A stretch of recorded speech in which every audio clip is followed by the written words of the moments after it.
Assalamualaikum warahmatullahi wabarakatuh. Ya, salam kenal kepada para siswa-siswi kelas 10 yang baru saja masuk ke sekolah ini, khususnya 10 TI 1 dan TI 3 yang sekarang dan selanjutnya ya 1 tahun ini akan belajar ya dengan saya pada mata pelajaran dasar listrik dan elektronika yang disingkat dengan DLE ya. Jadi nanti kalian akan belajar dasar-dasar listrik dan elektronika dengan saya ya. Tentu saja dengan pembelajaran jarak jauh ya, karena situasi yang sekarang ya masih situasi dengan pandemi dan aturan dari pemerintah provinsi yang mengharuskan kita melakukan pembelajaran jarak jauh. Ya, sebelum masuk ke sana, perkenalkan ya, nama saya Syiar Natik, bisa dilihat pada link pembelajaran yang saya share ya. Di sana bisa dilihat nama saya, nama lengkap saya ya. Kalian bisa memanggil saya dengan Pak Syiar atau Pak Natik juga boleh lah, bebas asal masih nama saya ya. Oke. Jadi sebelum masuk ke inti pembelajaran atau ke inti pembahasan untuk hari ini ya, maka kita perkenalan dulu ya, walaupun dengan jarak jauh ya. Mudah-mudahan dengan perkenalan ini istilahnya bisa mengakrabkan diri masing-masing ya. Walaupun saya di sekolah, misal kalian di rumah ya, dengan pembelajaran jarak jauh ini besar harapan ya, dengan nanti ketika kita sudah bisa belajar normal lagi di sekolah ya, tidak canggung lagi atau tidak istilahnya bukan orang dekat lagi atau bukan orang tidak kenal lagi gitu. Jadi sudah seperti ya biasa aja gitu, sudah seperti orang yang memang sudah berinteraksi lama gitu. Jadi lebih enak belajarnya ketika kita nanti bertatap muka langsung. Oke, jadi nama saya Syiar Natik ya, saya tinggalnya dekat dari lokasi SMK Negeri 1 Rengas Dengklok, yaitu di Desa Kutagandok ya. Kalau kalian ke arah Pedes itu pasti terlewat ke sana.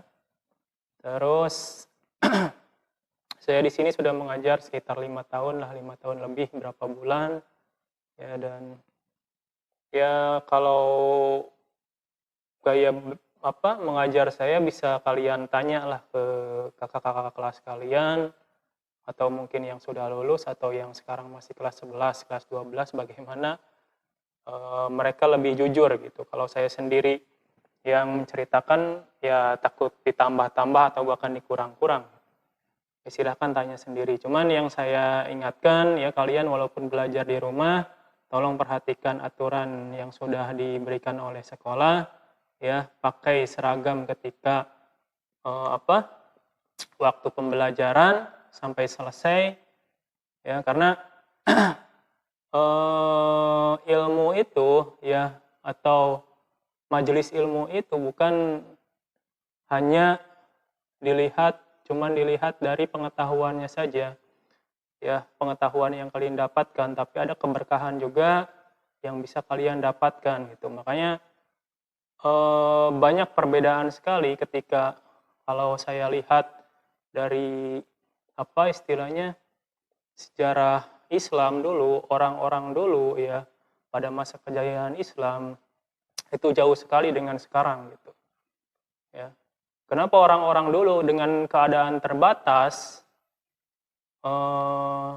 istilahnya baik dari segi teknologi ya, terus peralatan-peralatan atau bahkan misalkan transportasi yang terbatas, kenapa mereka bisa lebih istilahnya lebih mudah gitu, lebih mudah menangkap apa-apa yang mereka pelajari Itu mungkin faktor keberkahan di sana, bukan mungkin ya. Kalau dalam Islam ya itulah faktor keberkahan ilmu di sana gitu. Jadi mudah kalian menangkap ilmu itu. Ya, jadi salah satunya apa? Yaitu berpakaiannya tolong yang rapi, yang pantas. Dan ketika memang ada aturan pada suatu pertemuan, pembelajaran atau KBM, kegiatan belajar mengajar, diatur pakaiannya harus seperti apa, tolong kalian taati. Ya. Oke. Jadi yang kedua ya, saya mengajak kepada kalian coba tolong luruskan niat kalian untuk belajar. Kalau kalian benar-benar niat belajar ya, ingin bisa misalkan belajar hal yang baru. Kalau di sini kalian karena sudah masuk ke jurusan teknik elektronika industri, ya otomatis kalian konsentrasinya ke sana gitu kan, dan ingin bisa tahu segala hal sesuatu tentang teknik elektronika industri. Ya, luruskan niat gitu kan, luruskan niat, ingin bisa, ingin belajar gitu kan. Ya, sebelum belajar berdoa dulu gitu kan. Ya, silahkan gitu. Ya, supaya kalian istilahnya tidak kemana-mana belajar, dan terutama ketika misalkan kalian nanti tatap muka gitu kan, kalian masih niatnya belajar, bukan ingin misalkan ngobrol dan lain sebagainya gitu. Beda dengan niatnya. Ya, jadi niat itu penting gitu. Jadi kalian akan mendapatkan apa yang kalian niatkan. Ya. Oke, kita masuk aja ya. Walaupun masuk, kita akan bahasannya akan sedikit ringan karena kita pertemuan pertama kali. Ya. Jadi bisa kalian lihat pada slide yang sudah saya share pada web Google di sana. Ya, jadi ini tentang besaran dan satuan listrik. Kita akan membahas ini pertama kali. Sebenarnya ini harusnya sudah dibahas gitu kan pada pelajaran SMP. Kalau saya dulu belajar tentang fisika dulu di SMP, saya sudah pernah belajar ini. Mungkin kalian harusnya tahu gitu. Mungkin sekarang kalau memang sudah tahu, kita ingat kembali ya, supaya nanti belajar kesananya lebih mudah. Nah, sekarang lihat pada slide selanjutnya, ini cuman istilahnya sejarahnya. Sistem satuan yang standar dianjurkan oleh Nasional Bureau of Standard pada tahun 1964, yaitu sistem satuan internasional, ya, atau yang kita kenal dengan singkatannya yaitu SI, ya, yang diputuskan oleh Konvensi Umum mengenai berat dan ukuran pada tahun 1960. SI terdiri dari 6 satuan dasar, yaitu meter, kilogram, detik, ampere, derajat Kelvin, dan kandela. Nah, besaran ini bisa kita lihat pada tabel ya, biar lebih mudahnya. Dan di sini ada satu tambahan, yaitu besaran jumlah zat atau molekul gitu kan. Di sini molekul, maaf saya kurang molekul. Ya, yang satuannya yaitu adalah mol. Ini biasanya dipakai kalau di kimia, suka dipakai ini. Oke, jadi lihat pada tabelnya, panjang itu satuannya meter, satuan SI-nya ya, satuan standar internasionalnya. Massa, ya, bukan massa waktu ya, ini beda. Ini menyatakan berat gitu massa ini. Double S gitu ya. Massa satuannya kilogram, waktu satuannya detik atau biasa disebut dengan second ya. Temperatur atau suhu itu derajat Kelvin, arus ya satuannya ampere, intensitas cahaya satuannya kandela itu kan. Yang tambahan satu lagi, jumlah zat atau molekul satuannya adalah mol. Nah, bisa dilihat juga lambang besarannya itu ada di sana ya. Jadi lambang besaran ini biasanya dipakai pada rumus-rumus matematisnya. Ya, contoh misalkan panjang, biasanya dilambangkan pada rumus itu dengan L, terus massa dilambangkan pada rumus dengan M, begitu juga yang lainnya. Waktu, temperatur, ya, arus, intensitas cahaya dilambangkan dengan lambang-lambang yang ada pada tabel tersebut. Lihat pada slide selanjutnya, di sini sistem satuan internasional ya menggunakan sistem desimal untuk menghubungkan satuan besar dan satuan kecil dengan satuan-satuan dasar dan menggunakan awalan standar untuk menunjukkan pangkat daripada bilangan 10. Ya, jadi besaran internasionalnya ya, atau nanti bisa disebut juga nanti besaran internasional ini bisa dikonversi gitu ya, dengan baik ke satuan besarnya atau satuan kecilnya ya, atau satuan-satuan dasarnya gitu kan ya. Kalau kalian dulu di SD pasti pernah mengenal tentang sistem tangga gitu kan, konversi satuan pakai tangga gitu kan ya. Dulu dari sini misalkan kalau besaran satuannya misalkan ya panjang gitu kan ya. Kalau panjang di sini kan satuan internasional adalah meter ya. Nah, di sini yang paling besar itu adalah biasanya kilometer. Terus di sini hektometer. Terus di sini dekameter. Di sini apa? Meter. Terus desimeter. Terus sentimeter. Terus milimeter. Ya seperti itu. Kalau kalian dulu di SD pernah belajar seperti ini, saya yakin pasti. Nah sekarang, ya ini satuan internasional. Kalau tadi satuan SI itu ini kan meter ya, satuan dasarnya juga. Nah kalau di SD dulu, ketika misalkan ini kita punya satuan itu atau punya jarak itu 1 meter gitu kan, ya. Ketika kita ingin mengubah ke dalam kilometer atau misalkan satuan yang lainnya, maka ada aturan dengan perpangkatan 10 gitu kan, pengali perpangkatan 10. Contoh, misalkan 1 meter. 1 meter mau diubah ke kilometer. Misalkan di sini kan, langkah 1, 2, 3. Ya. Jadi satu langkah ini dihitung dengan dibagi 10. Ini juga dibagi 10. Ini juga dibagi 10. Kenapa? Karena dia menuju ke besaran yang paling besar. Gitu kan? Ini kan di sini meter, diubah ke kilometer. Kilometer kan besaran yang lebih besar dari meter. Maka ini dia statusnya dibagi. Ya. Dibagi per langkahnya. Dibagi per langkahnya.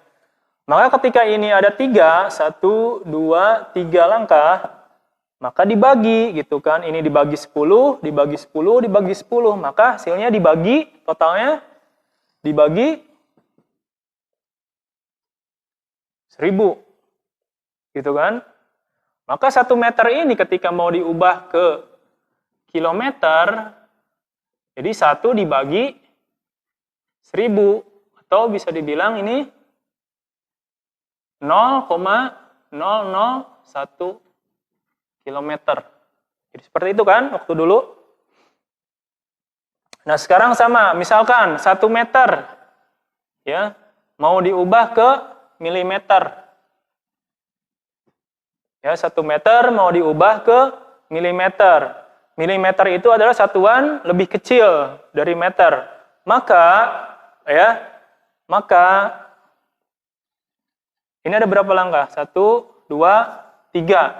Karena ini satuan diubahnya ke satuan yang lebih kecil, maka tiap langkahnya itu dikali 10. Kali 10. Kali 10. Ya, saya kasih tanda panah aja lah. Ini ke sini biar jelas. Ya, jadi ini ke sini. Yang ini tanda panahnya ke bawah. Ini ke sini, ke sini, ke sini. Ya, ini kali 10, kali 10, kali 10. Totalnya kali 1000. Ini kan ada nolnya, tinggal ditambah aja. Gitu kan, perkalian 10. Ya juga pembagian 10 kan, nolnya tinggal ada berapa aja dilihat. Ada berapa langkah aja. Ya, dikali 10, maka 1 meter itu adalah 1 dikali 1000. Berapa? Ya 1000. Ya, 1000 milimeter. Jadi 1 meter itu adalah 1000 milimeter. Itu kan waktu di SD gampang gitu kan, waktu di SMP juga pasti kalian banyak gitu kan konversi satuan gitu. Nah, nanti penerapannya pada besaran-besaran yang akan dipakai pada besaran-besaran listrik dan elektronika gitu. Contoh misalkan yang akan kita nanti singgung di materi ini ada misalkan apa? Muatan gitu kan, muatan ada kolom, terus ada satuan kolom itu adalah lambangnya pakai C. Terus ada yang tadi satuan internasional, satuan dasarnya itu adalah ampere listrik gitu kan. Satuan arus. Terus ada nanti ada satuan tegangan gitu kan dengan voltnya dan lain sebagainya. Ya. Jadi sama gitu kan. Nanti ada kalau ada komponennya gitu kan, ada hambatan, ya resistansi dan lain sebagainya. Kalian biasanya suka dipakai untuk ini gitu. Untuk konversi satuan gitu. Nah, kalau di slide ini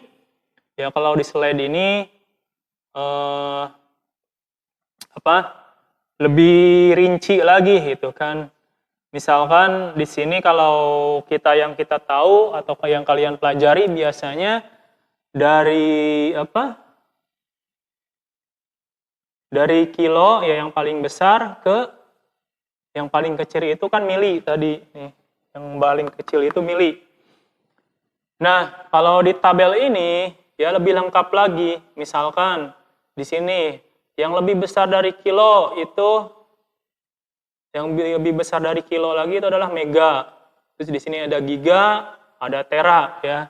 Yang biasa kalian dengar ini biasanya pada satuan besaran kecepatan internet gitu kan, atau besar kecepatan atau besar istilahnya kapasitas pada suatu hard disk gitu, pada laptop atau komputer atau memori pada HP yang kalian gunakan gitu kan.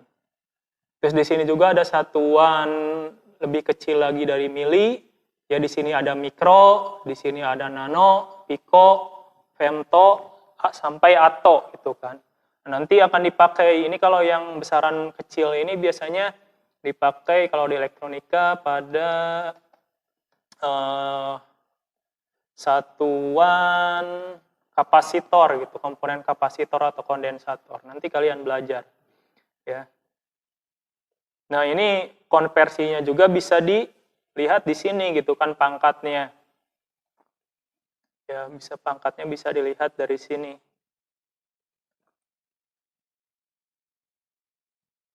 Jadi di sini misalkan kalian punya besar satuan dasar gitu kan, satuan dasarnya apa? Misalkan volt mau diubah ke kilovolt. Ya biasanya satuan listrik itu nggak ada hekto, nggak ada deka gitu kan, nggak ada desi, nggak ada deka, nggak ada senti gitu kan, nggak ada. Biasanya cuman sedikit itu, misalkan volt paling diubah ke kilovolt atau ke milivolt gitu kan. Mikro sampai mikro itu jarang biasanya. Jadi seperti itu. Ya, jadi nanti ini akan terpakai. Tolong kalian ingat-ingat lagi karena ini sampai kelas 12 juga akan terpakai pasti itu kan. Untuk menghitung atau membaca komponen dan lain sebagainya itu akan terpakai. Oke, di sini slide selanjutnya ada besaran listrik.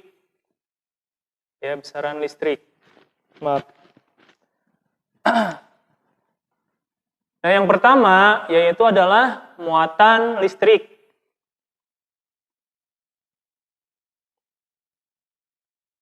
Jadi sesuai dengan jenis muatannya, jadi muatannya itu nanti ada jenisnya ada 3 macam atau ada 3 jenis gitu kan, yaitu elektron, proton, dan neutron. Nah, di sini karena jenisnya ini maka terjadi gaya listrik yang berbeda. Misalkan di sini gaya listrik terdiri dari 2 macam, yaitu gaya listrik yang saling tarik-menarik, ya yang sejenis, dan yang kedua gaya listrik yang saling tolak-menolak. Ya, karena kenapa? Karena di sini juga yang di bawahnya ya dijelaskan bahwa muatan listrik itu, ya di sana muatan listrik itu kan ada atomnya gitu kan. Jadi di sana terdiri dari elektron, proton, dan neutron gitu kan.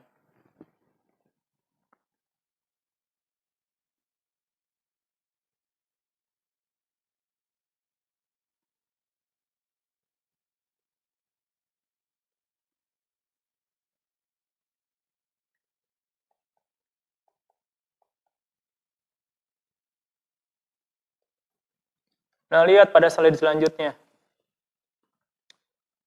Muatan listrik adalah muatan dasar yang dimiliki oleh suatu benda yang membuatnya mengalami gaya pada benda lain, yang juga memiliki kekuatan listrik dan berada pada jarak yang berdekatan. Satuan muatan listrik adalah kolom. Jadi yang kalian perlu ingat pada pembahasan muatan listrik ini adalah satuannya. Ya tolong. Jadi satuan muatan listrik adalah kolom. Ya, kolom. Bisa dilihat di sana gitu kan.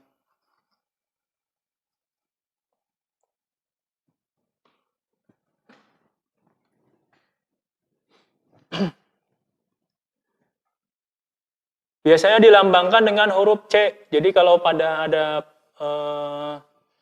satuan gitu kan, misalkan berapa kolom sih, misalkan 10 kolom, maka dilambangkan dengan C. Ya, sedangkan muatan listrik sering disimbolkan dengan Ki. Ya, jadi bedakan simbol rumus dengan lambang satuannya ya. Kalau simbol rumus biasanya dipakai pada rumus gitu kan. Misalkan kan rumus muatan Ki sama dengan I per T gitu kan. Jadi bukan C sama dengan Ki per T gitu kan. Maaf, C sama dengan I per T gitu, bukan. Jadi pakai Ki kalau di rumus. Tapi kalau kalian menuliskan satuannya, kolom itu singkatannya adalah C itu sama dengan ampere gitu kan. Ampere simbol rumusnya itu adalah I gitu kan. Ketika menuliskan satuannya misalkan 10 ampere maka ditulis 10 A. Nah, ini sejarahnya ya bisa kalian baca aja di sana. Ya yang menemukan hukum kolom ini Charles Augustin de Coulomb, ahli fisika asal Prancis gitu kan. Ya, jadi dia menemukan muatan listrik ada 2 jenis, yaitu muatan positif dan negatif. Di antara 2 muatan ini akan terjadi interaksi tarik-menarik pada muatan berbeda jenis, sedangkan akan terjadi interaksi tolak-menolak pada muatan yang sama jenis gitu. Teori tersebut kemudian dikenal dengan hukum Coulomb. Ya. Bisa dibaca aja. Nah, sekarang kita punya satuan listrik yang lain lagi adalah arus. Apa itu arus? Di sini disebutkan muatan yang bergerak disebut dengan arus gitu kan. Jadi muatan tadi yang bergerak, ya jadi muatan itu bisa bergerak gitu.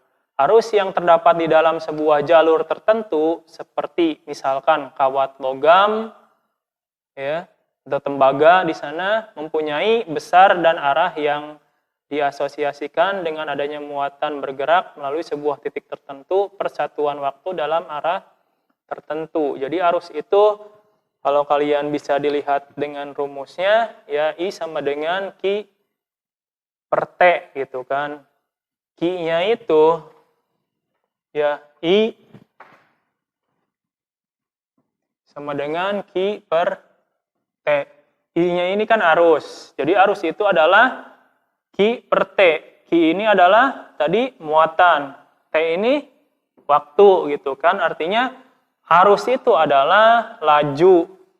Ya, laju muatan atau perpindahan muatan per satuan waktu. Gitu. Dalam waktu tertentu. Jadi bergeraknya muatan dalam waktu tertentu dari titik satu ke titik yang lainnya. Ya, jadi itu arus. Ya, jadi yang bergerak itu arus. Ya, kalian tolong bedakan nanti antara arus dan tegangan. Ya, jadi arus dan tegangan. Ada yang biasa bilang bahwa tegangan itu bergerak gitu. Padahal yang bergerak itu adalah arus listrik. Jadi bedakan arus listrik dan tegangan listrik.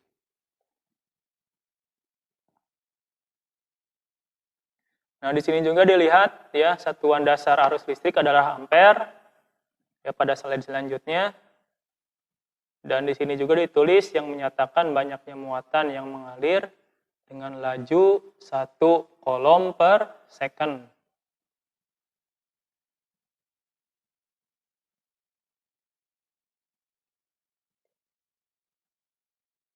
Ini penemunya juga ditulis. Dan di sini ada jenis-jenis arus ya yang kalian tahu, mungkin di SMP juga sempat dipelajari. Ada arus searah, ada arus bolak-balik. Ya, kita akan perdalam ini pada pembahasan lain gitu. Kalau arus searah disebut dengan direct current, terus arus bolak-balik alternating ya current gitu kan. Kalau arus searah contohnya apa? Yang biasa kalian pakai arus-arus kecil gitu, bukan arus-arus yang berbahaya. Misalkan ada di batu baterai gitu kan. Kalian kan kalau arus arah itu kalau di sini dibilang konstan, tetap. Ya, kalau dilihat dari sinyal, karena listrik itu nanti ada bisa diukur sinyalnya seperti apa.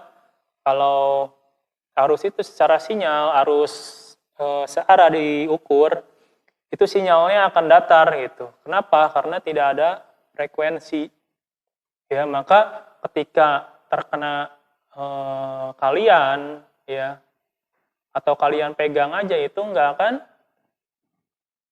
terasa gitu. Ya. Karena frekuensinya nggak ada. Ya, nggak bahaya. Tapi kalau misalkan arus bolak-balik itu kecil juga, misalkan 9 ampere atau 5 ampere juga kerasa. Kenapa? Karena secara bentuk sinyalnya itu adalah sinusoidal gitu. Jadi kalau kena kalian, jantung kalian juga pasti akan kena frekuensi tersebut. Ya, yang secara sinusoidal gitu. Ya. Jadi bahaya gitu, lebih berbahaya. Ya, saya belum pernah mendengar orang yang terkena arus DC, artinya kecelakaan terkena arus DC atau tersetrum arus DC gitu. Cuman paling arus AC gitu yang tersetrum. Karena lebih berbahaya arus AC. Yang selanjutnya adalah tegangan. Ya. Jadi seperti saya bilang tadi, tolong bedakan tegangan dan arus ya. Tegangan itu biasanya disebut juga dengan beda potensial. Contoh misalkan di sini ada sebuah komponen ya yang dipasang pada titik A dan titik B atau terminal A pada terminal B. Ya. Jadi ketika dipasang komponen satu misal atau komponen pada suatu rangkaian antara titik A dan titik B itu biasanya ketika dipasang suatu rangkaian ya pasti diberikan sumber tegangan. Kalau diberikan sumber tegangan DC, ya DC kalian tahu kan seperti batu baterai ada polaritas yang berbeda, ada plus, ada minus. Itu perbedaan gitu. Jadi di sana ada beda potensial. Ketika diberikan itu pada terminal A dan B, ya pasti ada beda potensial ya antara yang terhubung langsung pada sisi plus dan sisi minus.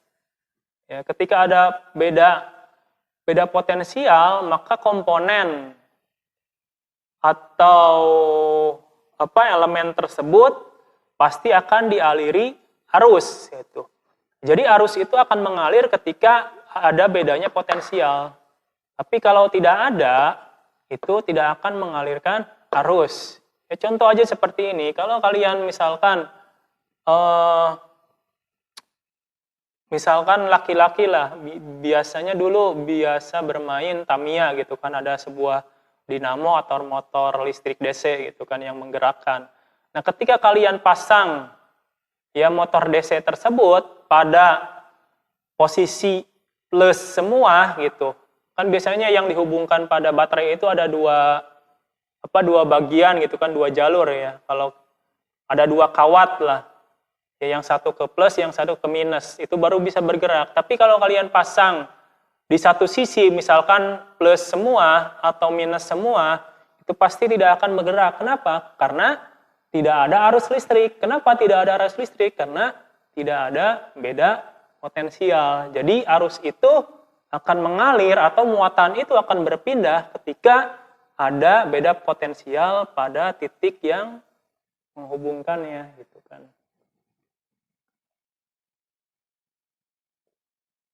Terus satuan tegangan apa? Satuan tegangan adalah volt, ya. Terus lambang rumusnya apa? Atau simbol rumusnya sama gitu kan dengan satuannya. Tadi satuannya volt, biasanya disingkat ya dengan V. Dan ini simbolnya, simbol rumusnya juga V, itu beda dengan arus. Kalau arus satuannya ampere gitu kan, disingkat dengan A nanti. Tapi simbol rumusnya adalah I gitu kan. Tapi kalau volt sama semua. Antara singkatan dari satuannya dan simbol rumusnya.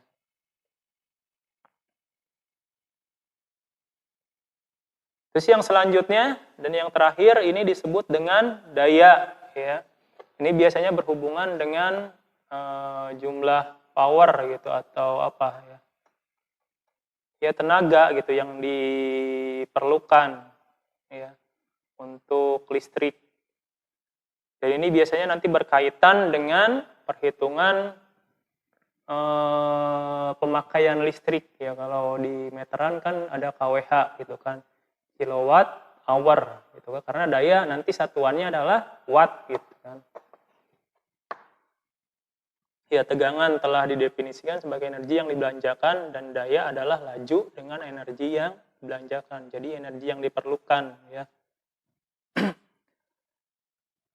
Lambang atau simbol daya adalah P. Ya, jadi lambang atau simbol daya pada rumus itu adalah P. Nah, sekarang satuannya saya bilang tadi adalah watt. Maka singkatannya adalah W. Jadi kalau kalian menuliskan, dan biasanya juga kalian kan biasa lihat gitu, misalkan beli lampu berapa watt, misalkan 5 watt gitu kan. Ada yang menuliskannya 5W gitu kan. Ya. Jadi energi yang diperlukan untuk lampu tersebut adalah 5 watt.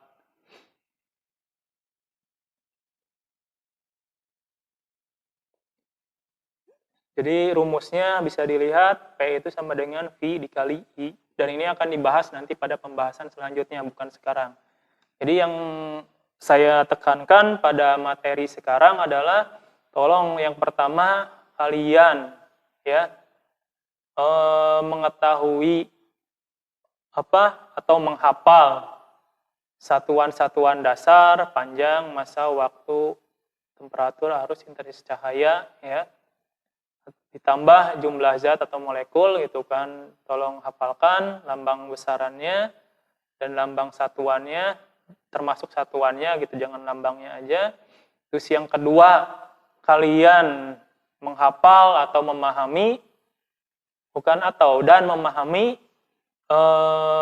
cara mengkonversi satuan ya, baik satu kesatuan yang lebih besar atau kesatuan yang lebih kecil. Tolong pahami di sana gitu. kalau kalian susah, misalkan ini kurang lengkap, banyak yang share ya di internet gitu kan cara mengkonversi. Padahal gampang gitu. Ya, rumusnya adalah ketika dikonversikan ke satuan yang lebih besar itu apa? Dibagi. Ya, tapi kalau dikonversikan ke satuan yang lebih kecil itu dikali. Ya. Nah, sekarang ada perbedaan pada satuan-satuan apa? Satuan-satuan listrik konversinya. Walaupun prinsipnya sama gitu. Seperti saya bilang, kalau dalam satuan listrik itu nggak ada hekto, nggak ada deka, ya nggak ada apa?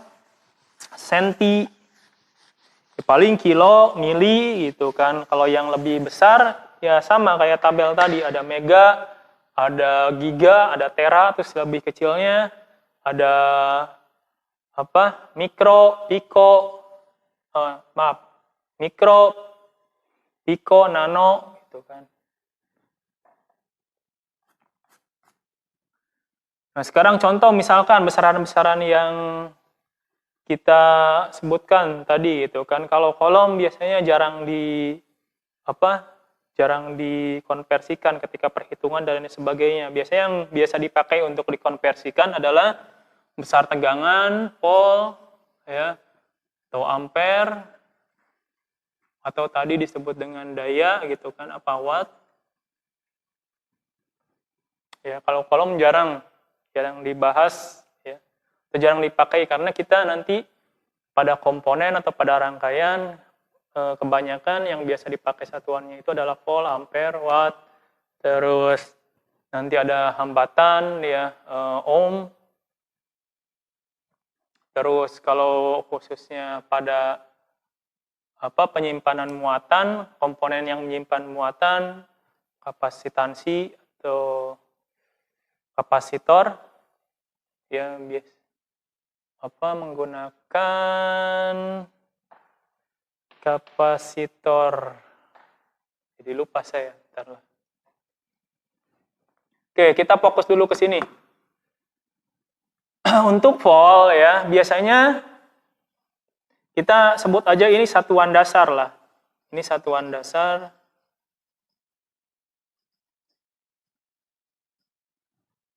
Atau katakanlah X lah di sini.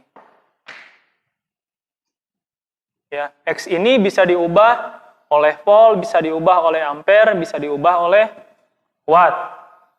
Ya. Jadi kalau kita mau mengubah kebesaran yang lebih besar, di sini ada kilo. Mengubah ke yang lebih kecil ini mili. Ya, nanti X ini diubah ya. Jadi kilo X, mili X gitu. Nanti kalau diubah oleh volt X-nya maka disebut kilovolt atau milivolt. Nah, kalau mau diubah kebesaran yang paling besar, sama prinsipnya seperti tadi gitu kan. Ketika meter diubah ke kilometer, maka itu 3 langkah karena melewati beberapa satuan kecil. Nah, ini juga sama. Ya. Ini sama konsepnya dengan satuan yang lainnya. Ini dianggap melewati 3 satuan yang paling kecil tadi. Maka ini dibagi 1000. Ketika ini ke sini. Ya, ini dibagi 1000. Sama juga dengan yang ini. Ya, ketika X diubah ke mili, jadi mili X, maka karena ini diubahnya ke satuan yang lebih kecil atau ke kanan, maka dikali 1000. Gitu kan. Dikali 1000.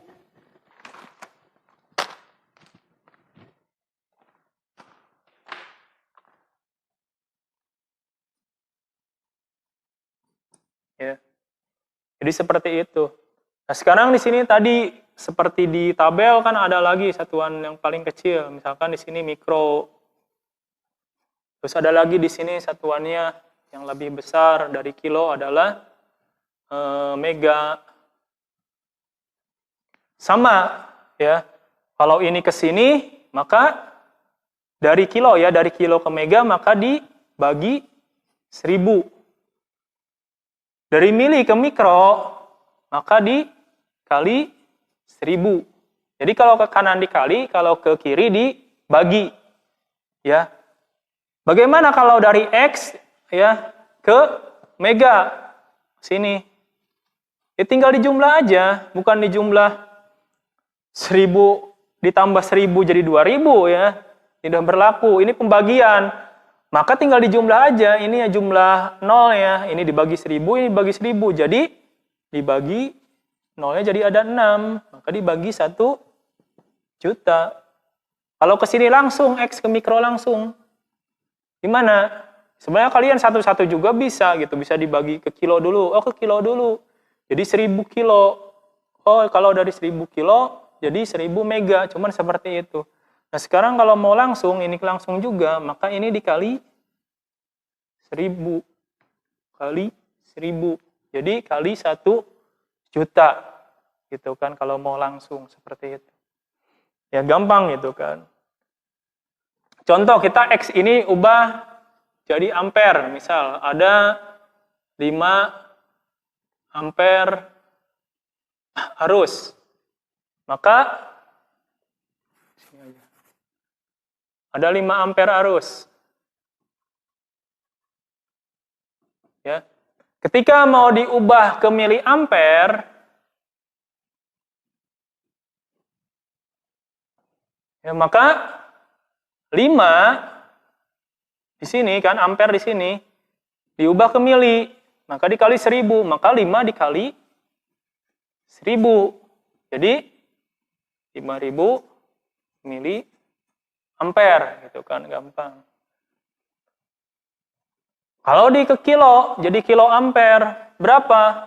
Itu kan 5 ampere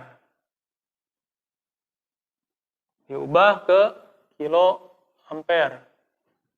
Gimana? 5 dibagi dari X ini dibagi 1000. Maka 5 dibagi 1000 jadi 0,0005 kilo ampere gitu kan. Ya, jadi seperti itu. Ya, tolong kalian pelajari ini nanti. Ya, kalian pahami. Ya, sekarang hafal aja dulu lah satuan dasar atau satuan listrik ini yang tadi saya sebutkan, yaitu muatan satuannya kolom, muatan listrik ya, muatan listrik satuannya kolom, arus listrik satuannya ampere, terus tegangan satuannya apa?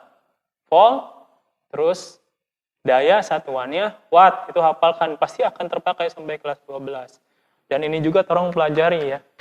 Jadi ini konversi satuan, silakan kalian pelajari ya. Saya kira pertemuan sekarang cukup ya. Jangan terlalu lama-lama, kalian juga kan memakai kuota gitu kan. Jadi sayang kalau misalkan terlalu lama. Yang penting kalian paham inti pembelajaran ini. Oh iya, ketika kalian memang ada pertanyaan, ya nanti akan saya share nomor WA saya, nomor WhatsApp saya pada teman kalian. Ya karena kalian punya grup WA, nanti saya suruh teman kalian untuk men-share nomor saya di grup tersebut, sehingga kalian kalau misalkan ada pertanyaan, ya silakan langsung aja ke saya, nggak usah malu-malu atau nggak usah sungkan dan lain sebagainya, silakan, ya pasti akan, kalau memang saya tahu pasti akan saya jawab gitu. Dan kalau memang nanti jawabannya saya lama, ya atau jawabnya lama, mungkin saya pertama belum lihat WA kalian, yang kedua mungkin ya ada faktor yang lainnya, entah itu internetnya mati dan lain sebagainya, atau bahkan memang sedang tidak bisa membalas pertanyaan kalian gitu, karena ada kesibukan yang lainnya yang lebih penting, gitu kan. Jadi mohon maaf aja. Tapi pasti ketika WA itu masuk, saya akan baca ketika kalian ada pertanyaan.